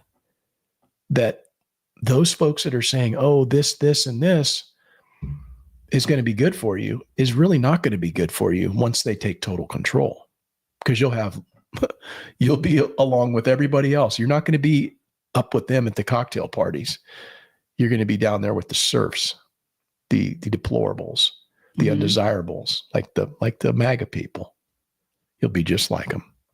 And that's the interesting thing to me is they're not smart enough to like realize, man, we had it good.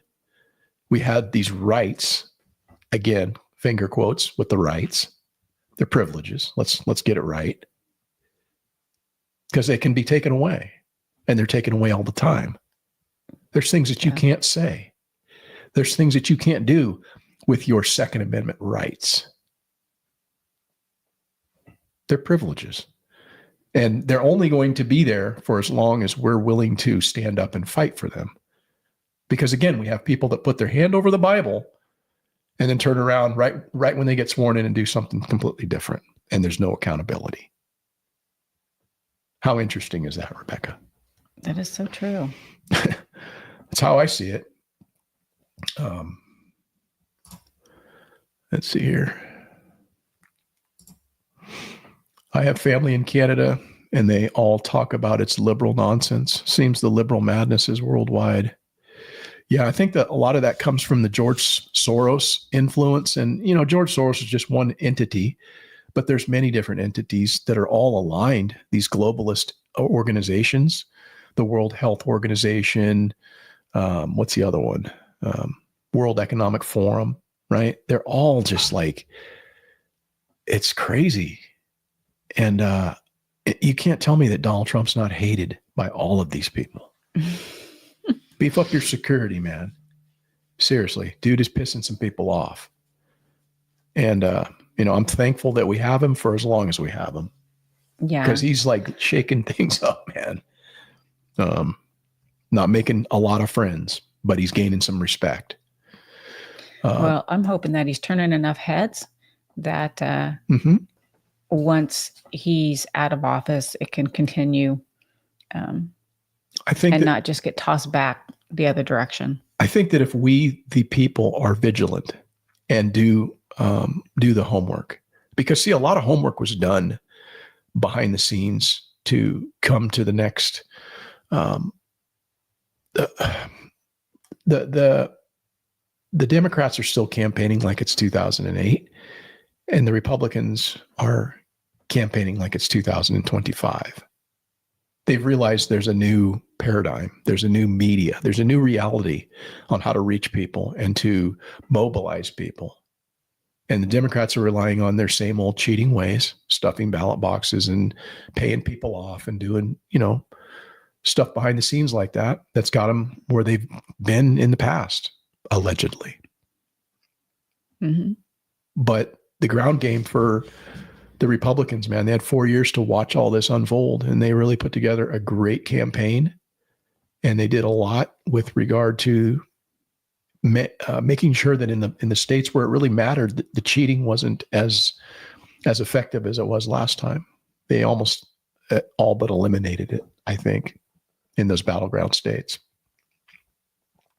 Yeah, I really think that Trump did his homework in his 4 years off. I think people don't give that dude enough credit. He's very sharp. The more I see what he does and how he conducts himself geopolitically, he really understands the game. He really understands, man, how to, economically advantage this country and to put leverage into these adversaries of ours. It's pretty uncanny to think that, oh, hey, you've got this fucking game show host, the Apprentice guy, and he has the ability to do what he's doing. I mean, he came back in his second term so much more educated, I feel. Mm-hmm. He's just a different person, how he conducts himself, with the media, with everybody. It's pretty incredible. Yeah, like I said, I think that he had 4 years to study up, and he did. Yeah. TRC says that You think Zelensky will not be president by the end of the year? Yeah, I don't know. We'll see, man. I don't know about that. I mean, it's a very good possibility. But I think that if it's not, obviously we're going to have a hand in that, right? Another coup, if you will. But let's see here. You can't see DMs because YouTube is censoring again. Not the first time on here. Huh. That's interesting. I'm surprised they didn't take me off the air already. I've been saying some things that are pretty crazy, like allegedly. Right? I might be pissing some people off on the left. I don't know. Yeah, we're all about it. They are the ones falling for the Marxist ideology and propaganda, says non-existent John. And yeah, LP, what's LP mean? CIA is not us. Remember, London. Mm-hmm. London Pickering. Yeah, LP. remember that. They are part of the deep state. Yeah, that's a nutty thing, man, to think that we've got these agencies that are unelected bureaucrats that are unanswerable to really anybody. They just kind of operate on their own and do their own thing. It's pretty crazy, you know? Mm-hmm. But anyhow, I think that more and more people, though, are transitioning from their prior programming, starting to question the authority and identifying the sources that have lied to them. But I, as I was talking about, I guess, what's interesting is how some people never will. And, since we're talking about propaganda and how effective it can be in shaping a person's sense of the world around them and reality, what, Rebecca, is your opinion of those that continue to believe in known falsehoods despite overwhelming evidence to the contrary? There are some who I believe are of older age, and what's the point of trying to change their mind now? And there are others who are just in a box with blinders on. They don't expand their horizons to understand what's going on around them. And so they just continue to believe what's being fed to them. Yeah, correct. But I'm asking you, what's your opinion of those people? How do you interact with people like that?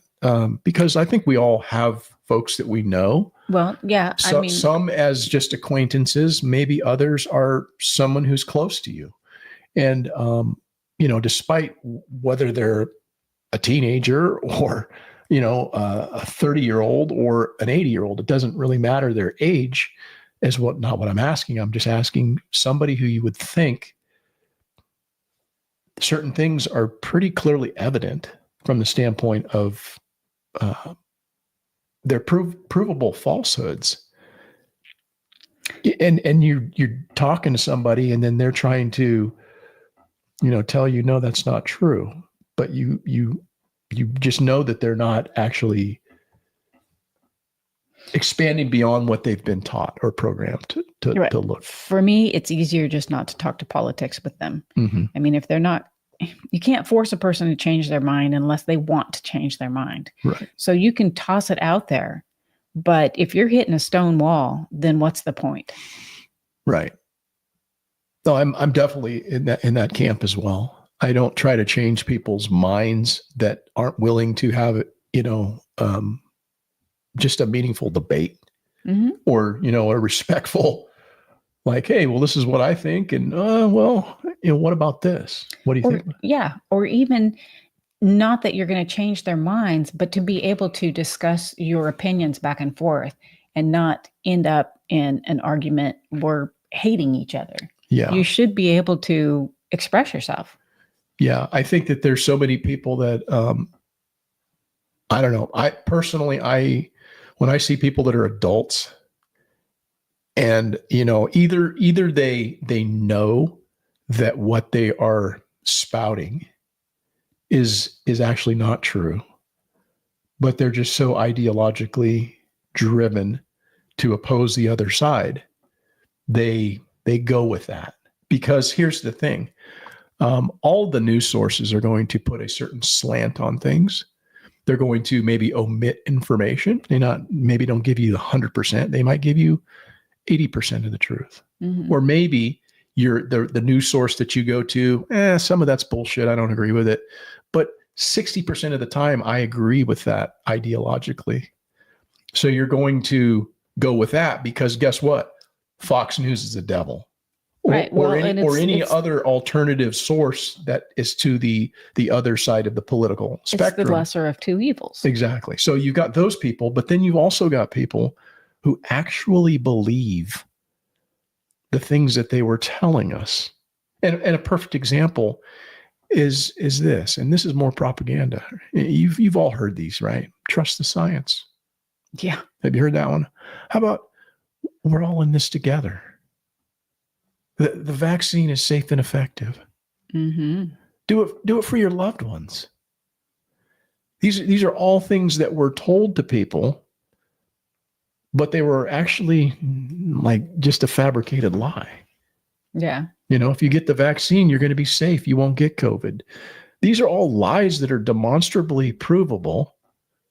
However, there's people that still have those blinders on. And so how do you deal with people like that? Do you just kind of discredit them or discount them or just move the other way and just, hey, how you doing? See you later. And you just avoid them? Kind of. Yeah, I think that's true.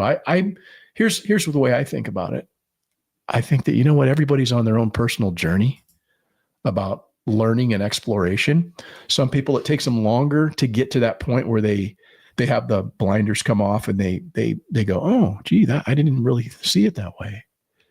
I've been red pilled, or I have a different understanding of things now, because we've all been programmed from the very beginning, starting from grade school. When we got into grade school and we were told, hey, you know what? Let's class, stand up, put your hand on your chest and look at the flag and salute it. We're going to say this thing every day.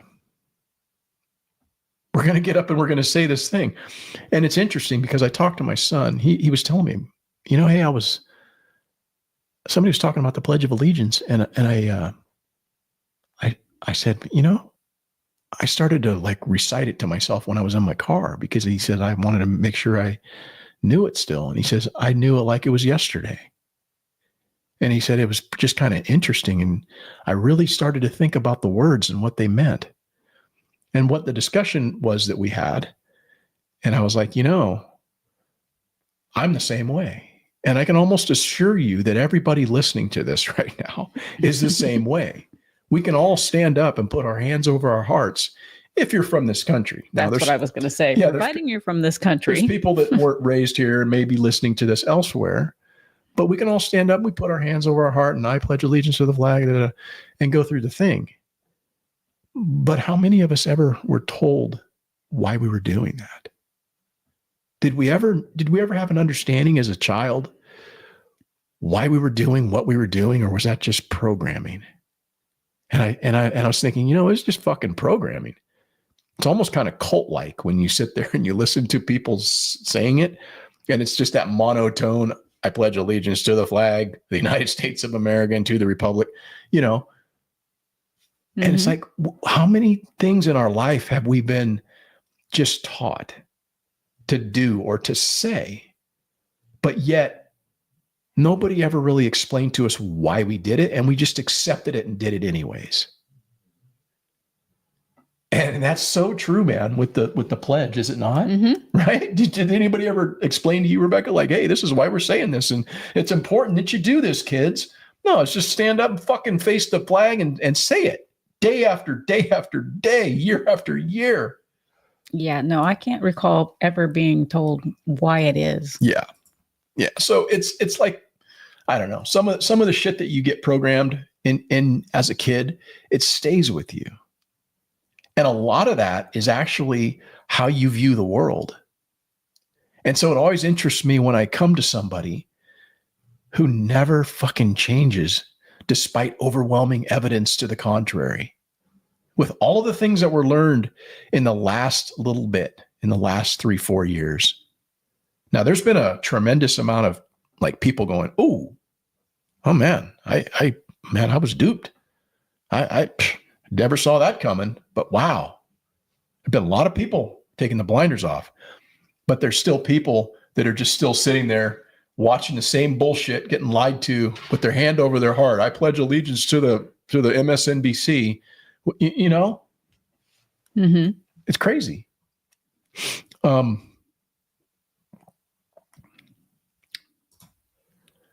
Says, I was just watching a vet now turned YouTuber saying 1 year ago that to beat the Hamas, one has just to provide better services for the Gaza Strip, and that will kick them out. Huh. Yeah, that's a whole nother deal, man. The Gaza Strip. I don't even profess to try to get like very concerned about what's happening over Israel, because it's just a constant thing that we're always entwined in. And what our interest is over there, I get it. They are an ally. It provides us, we don't want to see people around the world being exterminated. So from the standpoint of being humanitarian, they're kind of in a shitstorm over there, those people. But at the same time, historically speaking, there's a lot that hasn't been explained to a lot of people to know why things are the way they are and everything. So, again, that's a very passionate issue for folks, is that Israeli conflict that continues to, spin out of control. But, I wanted to, because I think that it's important, because we were talking a lot about, the Ukrainian thing, and there's a lot of people with a lot of opinions on Ukraine. They think they know the reason why they're waving the flags, but it also is important to consider the reason why Putin might be pissed at us for some of the things that maybe we've done. But they're never going to tell you that, because propaganda, they're not going to tell you. They're going to omit those truths, right? So this is kind of a lengthy little video. It's about 4 minutes long, but I do think it's important for those that maybe don't have a clear understanding of just kind of the history. Dean Mullis touched on it earlier with how Victoria Nuland was involved in the overthrow of a democratically elected leader over there, all for our benefit. But take a listen to this, and might provide some context to what we're talking about here. Putin's intention in the war, not the propaganda that's written about this. Oh, that they failed and he was going to take over Ukraine. The idea was to keep NATO, and what is NATO? It's the United States, off of Russia's border. No more, no less. When the Soviet Union ended in 1991, and an agreement was made that NATO will not move 1 inch eastward. Now, what happened after 1991, the United States decided there would be no end to eastward enlargement of NATO. And the decision was taken formally in 1994, when President Clinton signed off on NATO enlargement to the east, all the way to Ukraine and into Georgia. So the NATO enlargement, as you know, started in 1999 with Hungary, Poland, and the Czech Republic. And Russia was extremely unhappy about it, but these were countries still far from the border. So the next round of NATO enlargement came in 2004. With the 3 Baltic states, Romania, Bulgaria, Slovenia, and Slovakia. At this point, Russia was pretty damn upset. So as everybody recalls, in 2007, President Putin said, stop, enough. And of course, what that meant was in 2008, the United States jammed down Europe's throat enlargement of NATO to Ukraine and to Georgia. This is right up against Russia. And Russia protested, because if Russia decided to have a military base on the Rio Grande or the Canadian border, not only would the United States freak out, we'd have war within about 10 minutes. And a month later, a war broke out. That gets Georgia destroyed. And starting in 2010, the U.S. put in Aegis missile systems in Poland and then in Romania. And Russia doesn't like that. In 2010, Viktor Yanukovych was elected on the platform of neutrality. Russia had no territorial interests or designs in Ukraine at all. What Russia was negotiating was a 25-year lease for Sevastopol Naval Base. That's it. Not for Crimea, not for the Donbass, nothing. In 2014, the U.S. worked actively to overthrow Yanukovych. Everybody knows the phone call by my Columbia University colleague, Victoria Nuland, and the U.S. Ambassador Peter Piot. Listen to it. It's fascinating. I don't think Cleach should go into the government. I don't think it's necessary. I don't think it's a good idea. I think Yats is the guy who's got the economic experience, the governing experience, and, fuck the EU. No, exactly. And I think we've got to do something to make...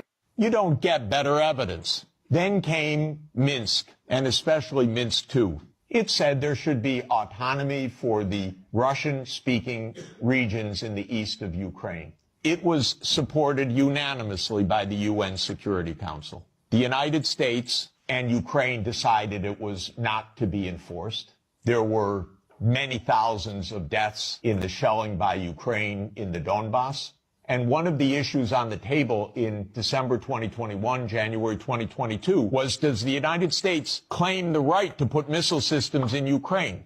And Blinken told Lavrov in January 2022, the United States reserves the right to put missile systems wherever it wants. So the war started. What was Putin's intention in the war? It was to force Zelensky to negotiate neutrality. And that happened within 7 days of the start of the invasion. Ukraine walked away unilaterally from a near agreement. Why? Because the United States told them to. The idea was that there would be Ukraine, Romania, Bulgaria, Turkey, and Georgia that would deprive Russia of any international status by blocking the Black Sea. And the American senators, who are as nasty and cynical and corrupt as imaginable, say this is wonderful expenditure of our money because no Americans are dying.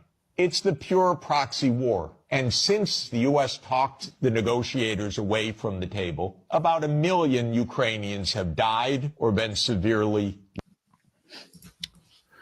Yeah. So, when you kind of have just a very brief historical understanding of what's taken place there, it might make you a little bit more reticent to looking at Putin like he's this monster. Because put yourself in his position. And as I said when we started, when NATO originated, they only had like 12 member nations. And in 1991, when USSR collapsed, there was a few more. And the agreement is that there would be no more eastward expansion, but they've done nothing but expand eastward toward the Russian border. How's that going to make Russia feel? They've been alienated.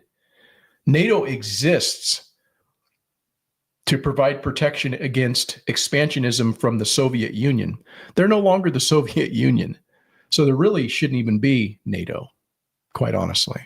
But there's this existential threat that exists perpetually because of Russia. So I don't know, man, it's just interesting. And then people are very opinionated on it as if they've got a stake in it, which they really don't. I would say to the people who are so opinionated about us pulling out of the war, they can start sending checks over there if they choose. They can start writing checks maybe and send them over to support the war effort. Or maybe they can fucking sign up and go over there and get on the front lines, But it's pretty crazy. Anyhow, Double Oz says, I'm looking forward to getting my comfrey and implementing my compost chicken yard. Your videos are so informative and I really enjoy watching them. Yeah, appreciate the comments. That's nice. And I'm not sure if you ordered from us or you ordered from somebody else, but yeah, comfrey's super good. definitely it's something that I think everybody should have, homesteading wise, right? I know we have plenty of it. Yeah. Well, thanks for joining us tonight, Double Oz. Yeah, you're welcome, London. You're welcome. I mean, it's kind of a lengthy little clip, but it does provide that framework for people maybe having an understanding of how much we've actually involved ourselves in something that we probably maybe shouldn't be pushing the envelope on. And Trump, to his credit, is basically saying, hey, look, we don't want the conflict anymore. We don't want to have people continually being killed.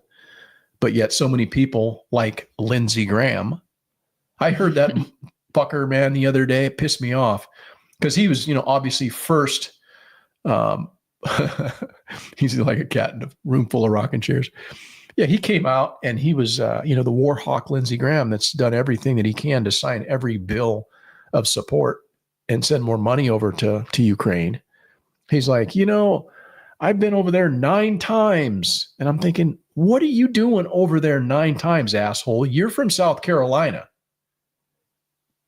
Bring your ass home and deal with your own thing. Why do you need to be over in Ukraine 9 times? And now he's all on Trump train, right? He's all about what Trump just did by putting him in his place. But he was never about that, less than a year ago when Biden was in. He was all about signing the next bill to send more billions over there. He's just kissing the ring. Yeah, I don't know about that dude, man. South Carolina, you need to get it together because we don't have our own problems here in California. We got it all figured out. Yeah. Yeah, Lindsey Graham. Oh, okay, cool. Yeah. I don't know if that was the order we just sent out today, but I appreciate it. You will get your comfrey. Yes. So cool. I think we're going to probably wrap things up. We've been on here for about 2 hours, but I did want to leave you with a did you know? And since we've been talking about indoctrination and we've been talking about the Pledge of Allegiance as something that maybe we were indoctrinated into without having an understanding of what it actually meant, I decided to ask the question, why was the Pledge of Allegiance created? And so here's the answer to that. And this is this week's Did You Know? The Pledge of Allegiance was created in 1892 by Francis Bellamy, a Baptist minister and Christian socialist, as part of a broader effort to promote national unity and patriotism in the United States. It was originally written for a campaign by the Youth's Companion and popular children's magazine to celebrate the 400th anniversary of Christopher Columbus's arrival in the Americas. The pledge was intended to be recited by school children during Columbus Day festivities on October 12th, 1892, as a way to instill a sense of American identity and loyalty, especially in a nation that was still healing from the Civil War and experiencing rapid immigration. Bellamy's original version read, "I pledge allegiance to my flag and to the republic for which it stands, one nation, indivisible, with liberty and justice for all." The idea was tied to promoting the American flag as a unifying symbol in public schools, which were seen as key institutions for assimilating diverse populations into a shared national culture. James B. Upham, Bellamy's colleague at the magazine, played a significant role in pushing the initiative, aiming to boost flag sales to schools as part of a commercial and patriotic campaign. Over time, the pledge evolved. In 1923, "My flag" was changed to "the flag of the United States of America" to clarify its focus for immigrants. The biggest change came in 1954 when "Under God" was added during the Cold War to emphasize a contrast between the U.S. and the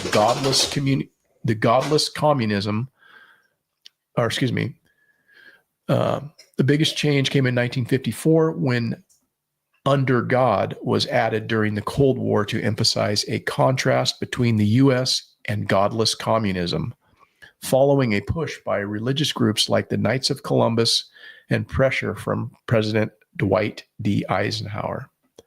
In short, the pledge was born out of a mix of idealism, nationalism, and practical goals, unifying a fractured country, educating the young, and even selling flags, while later at its reflecting shifting cultural and political priorities.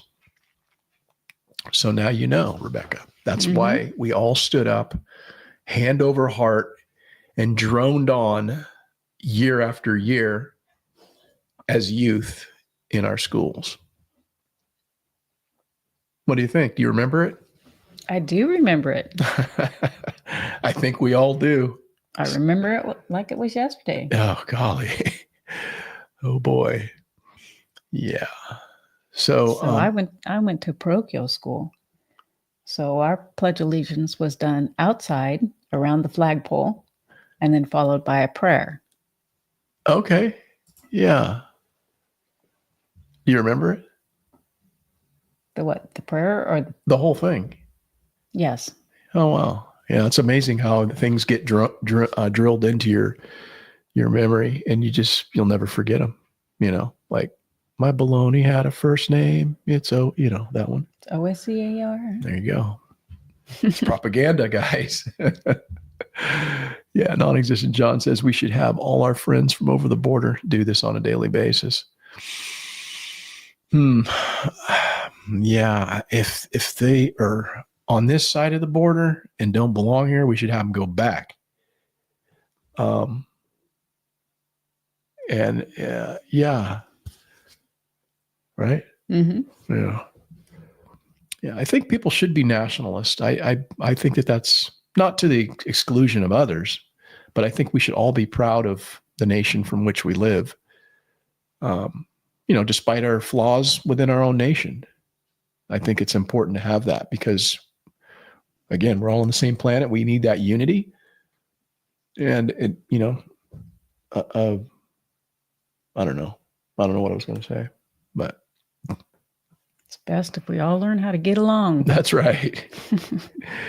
But hey, guys, I'm going to thank you guys for hanging out with us tonight. And it was kind of a rambling political discussion, but hope you guys got something out of that. And hope you take this next week and try to be a little bit better